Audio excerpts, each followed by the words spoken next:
नमस्कार, मैं हूं अंकुर और आप देख रहे हैं सत्य हिंदी का न्यूज बुलेटिन। एक नजर अब तक की सुर्खियों पर। राहुल गांधी फिर से यात्रा शुरू कर रहे हैं। इस बार इसका नाम भारत जोड़ो यात्रा नहीं होगा, इसका नाम बदलकर भारत न्याय यात्रा कर दिया गया है। कांग्रेस ने घोषणा की है कि 14 जनवरी से शुरू होने वाली भारत जोड़ो यात्रा के दूसरे संस्करण की शुरुआत पूर्व से पश्चिम की ओर होगी। यात्रा पूर्वोत्तर में मणिपुर से शुरू होगी और 20 मार्च को महाराष्ट्र के मुंबई में खत्म होगी। कांग्रेस अध्यक्ष मल्लिकार्जुन खड़गे 14 जनवरी को मणिपुर से पदयात्रा को हरी झंडी दिखाएंगे। राहुल गांधी की भारत न्याय यात्रा के दौरान 14 राज्यों के 85 जिलों को कवर किया जाएगा। ये मार्च मणिपुर, नागालैंड, असम, मेघालय, पश्चिम बंगाल, बिहार, झारखंड, उड़ीसा, उत्तर प्रदेश, मध्य प्रदेश, छत्तीसगढ़, राजस्थान, गुजरात और महाराष्ट्र में 6200 किलोमीटर की दूरी तय करेगा। बता दें, राहुल गांधी की पिछली भारत जोड़ो यात्रा को गेम चेंजर में से एक माना गया था। कहा जाता है कि उस यात्रा ने पार्टी को कर्नाटक में प्रचंड जीत दर्ज कराने में मदद की। यात्रा का असर तेलंगाना में भी देखा गया। अब देखना होगा कि इस यात्रा का असर क्या पड़ेगा। कांग्रेस ने बताया है कि भारत जोड़ो यात्रा के बाद राहुल गांधी की भारत न्याय यात्रा किन मुद्दों पर फोकस करेगी। जयराम रमेश ने बताया कि भारत जोड़ो यात्रा के दौरान राहुल जी ने 3 मुद्दे उठाए थे: आर्थिक विषमता, सामाजिक ध्रुवीकरण और राजनीतिक तानाशाही। लेकिन भारत न्याय यात्रा का मुद्दा आर्थिक न्याय, सामाजिक न्याय और राजनीतिक न्याय होगा। जाट राजनीति और महिला पहलवानों का मुद्दा गरमाया हुआ है। अधिकांश महिला पहलवान जाट हैं। वो भाजपा सांसद ब्रजभूषण के खिलाफ खड़ी हुई हैं। इस भाजपा सांसद पर कुछ महिला पहलवानों के यौन शोषण का आरोप है। ऐसे में कांग्रेस पूरी तरह महिला पहलवानों के साथ खड़ी हो गई है। कांग्रेस नेता राहुल गांधी ने झज्जर जाकर बजरंग पुनिया, दीपक पुनिया और अन्य पहलवानों से मुलाकात की। राहुल का दौरा जाहिर सी बात है कि जाट राजनीति और महिला पहलवानों से जुड़ा हुआ है। संदेश चला गया है। प्रियंका गांधी अपने भाई के जाने से पहले साक्षी मलिक के घर अफसोस जताने पहुंची थी। राहुल गांधी ने बुधवार को छारा गांव में पहलवानों से मुलाकात की। महिला पहलवान विनेश फोगाट ने मंगलवार को घोषणा की कि वो अपना खेल रत्न और अर्जुन अवार्ड लौटा रहे हैं और साथ में पीएम मोदी को चिट्ठी भी लिखी और कहा कि इस हालत में पहुंचाने के लिए ताकतवर का धन्यवाद। विनेश फोगाट के इस बयान के बाद उनकी बहन, महिला पहलवान और बीजेपी नेता बबीता फोगाट ने पीटीआई से बात करते हुए कहा, यही कहूंगी कि कुश्ती संघ को लेकर खेल मंत्रालय की ओर से जो फैसला लिया गया है वो उचित फैसला है। खेल मंत्रालय इस चीज को देख रहा है और आकलन करते हुए फैसले लिए जा रहे हैं। हम खेल मंत्रालय का धन्यवाद देना चाहेंगे। जो भी निर्णय आएगा, मुझे लगता है सबके साथ न्याय किया जाएगा।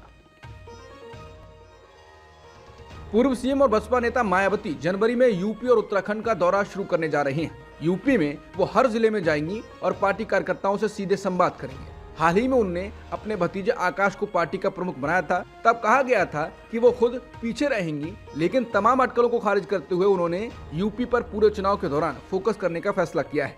बसपा सूत्रों ने ये जानकारी दी। बसपा सूत्रों का कहना है कि उत्तर प्रदेश, उत्तराखंड ऐसे 2 राज्य हैं जिनकी देखरेख मायावती खुद करेंगी, जबकि अन्य राज्यों में पार्टी ने या तो प्रभारी और समन्वयक नियुक्त कर दिए हैं या ऐसे करने की प्रक्रिया में है। बता दें, बसपा नेता मायावती दरअसल कई तरह से संभावनाएं तलाश रही हैं। सूत्रों का कहना है कि उनका कांग्रेस से संपर्क बना हुआ है। अगर अखिलेश इंडिया से बाहर जाते हैं या कांग्रेस से यूपी में सीटों का समझौता नहीं करते हैं तो कांग्रेस बसपा से समझौता कर सकती है। इंडियन ओवरसीज कांग्रेस के अध्यक्ष सैम पित्रोदा ने 2024 में होने वाले लोकसभा चुनाव को लेकर कहा है कि भारत के लोगों को ये तय करना होगा कि वो हिंदू राष्ट्र बनाना चाहते हैं या वो एक ऐसे राष्ट्र का निर्माण करना चाहते हैं जो वास्तव में सेकुलर हो, जिसमें समावेशी और विविधता में यकीन करता हो। सैम पित्रोदा ने कहा कि 2024 का चुनाव भारत के भविष्य के लिए अहम है। मुझे उम्मीद है कि भारत के लोग सोचेंगे कि 2024 का चुनाव भारत के भविष्य के लिए कितना जरूरी है। केंद्रीय मंत्री राजीव चंद्रशेखर ने कांग्रेस नेता सैम पित्रोदा के हिंदू राष्ट्र या सेकुलर देश वाले बयान पर जवाब दिया है। उन्होंने कहा कि सैम पित्रोदा इस बात का उदाहरण है कि कांग्रेस देश की नब्ज, सोच और उसकी आत्मा से काफी दूर हो चुकी है। उन्होंने कहा कि यूपीए की सरकार में जब सैम पित्रोदा बड़े पावरफुल व्यक्ति हुआ करते थे तो 2G घोटाला सामने आया था, देश महंगाई से घिरा था, निवेश घट रहा था। तब सैम पित्रोदा ने कहा था कि थोड़ी महंगाई से क्या होता है, लोगों को थोड़ा सहना चाहिए। जब पुलवामा में आतंकवादी हमला हुआ तो पित्रोदा ने कहा था, लोगों को मरने को पैसे मिलते हैं। ऐसे व्यक्ति राहुल गांधी के मेंटोर हैं। कई तरीके से राहुल गांधी की सोच में भी दिखता है। इनके लिए हिंदुत्व मायने नहीं रखता है। टीएमसी प्रमुख और पश्चिम बंगाल की मुख्यमंत्री ममता बनर्जी ने 22 जनवरी को अयोध्या में राम मंदिर के उद्घाटन में शामिल नहीं होने का फैसला किया है। सूत्रों के मुताबिक टीएमसी के भी समारोह में कोई प्रतिनिधि भेजने की संभावना नहीं है। हालांकि टीएमसी ने आधिकारिक तौर पर अपने फैसले की घोषणा नहीं की है, लेकिन बनर्जी के करीबी पार्टी सूत्रों ने माना कि पार्टी सत्तारूढ़ भाजपा के राजनीतिक नैरेटिव में शामिल होने को लेकर सावधान है। उनका मानना है कि भाजपा अपने 2024 के लोकसभा अभियान के लिए राम मंदिर उद्घाटन को एक स्प्रिंग बोर्ड के रूप में उपयोग करना चाह रही है और टीएमसी दूसरी भूमिका निभाने के लिए तैयार नहीं है। रेलवे स्टेशनों पर लगे प्रधानमंत्री मोदी के 3D सेल्फी बूथों के लिए 1 करोड़ रुपए से अधिक खर्च हो रहे हैं। इसका खुलासा सूचना का अधिकार यानी आरटीआई के तहत हुआ है। आरटीआई जवाब के अनुसार श्रेणी ए के स्टेशनों के लिए अस्थायी सेल्फी बूथ की स्वीकृत लागत 1.25 लाख रुपए है, जबकि श्रेणी सी स्टेशनों के लिए स्थायी सेल्फी बूथ की स्थापना लागत 6,25,000 रुपए है। सेल्फी बूथों पर कुल खर्च 1 करोड़ 60 लाख रुपए से अधिक है। यात्री सेल्फी बूथ पर प्रधानमंत्री मोदी की छवि संग फोटो ले सकते हैं। कांग्रेस अध्यक्ष मल्लिकार्जुन खड़गे ने रेलवे स्टेशनों पर प्रधानमंत्री मोदी की तस्वीरों वाले सेल्फी बूथ स्थापित करना करदाताओं के पैसे की बर्बादी बताया है।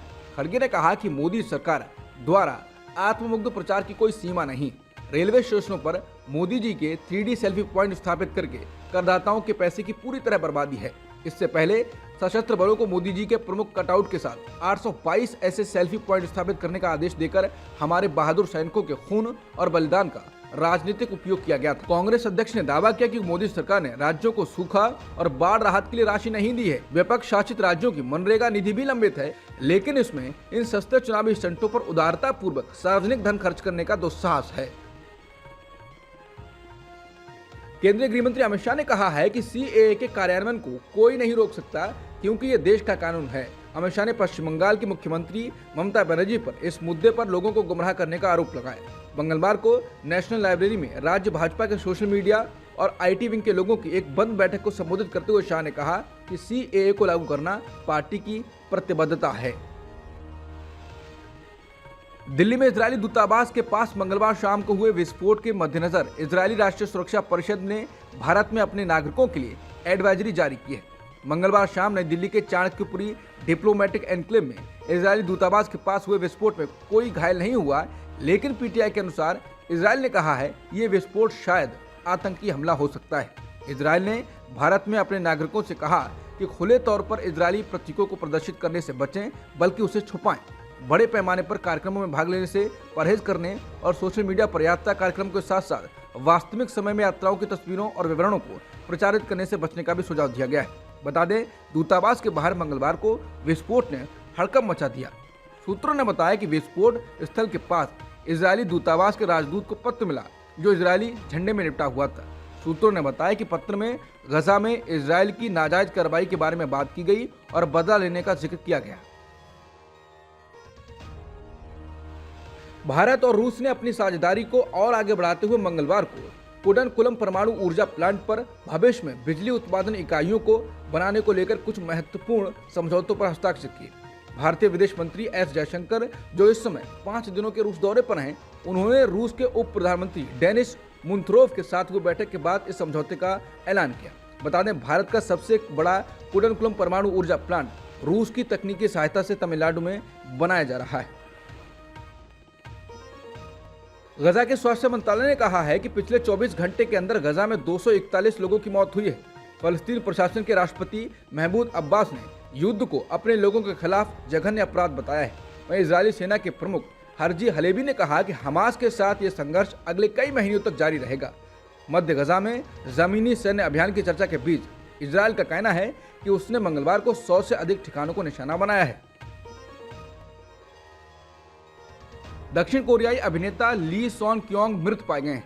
वो ऑस्कर पुरस्कार जीत चुकी फिल्म पैरासाइट में अपने अभिनय के लिए जाने जाते हैं। बुधवार को 48 साल के अभिनेता एक कार में अचेत अवस्था में पाए गए। कार सेंट्रल सोल में एक पार्क के पास खड़ी थी। हालांकि अब तक साफ नहीं है कि ली ने आत्महत्या की है, लेकिन यॉनहाइप न्यूज एजेंसी के अनुसार वो अपने घर पर एक नोट छोड़कर निकले थे। अब तक की सुर्खियों में इतना ही। बाकी खबरों के लिए बने रहिए सत्यहिंदी.com के साथ।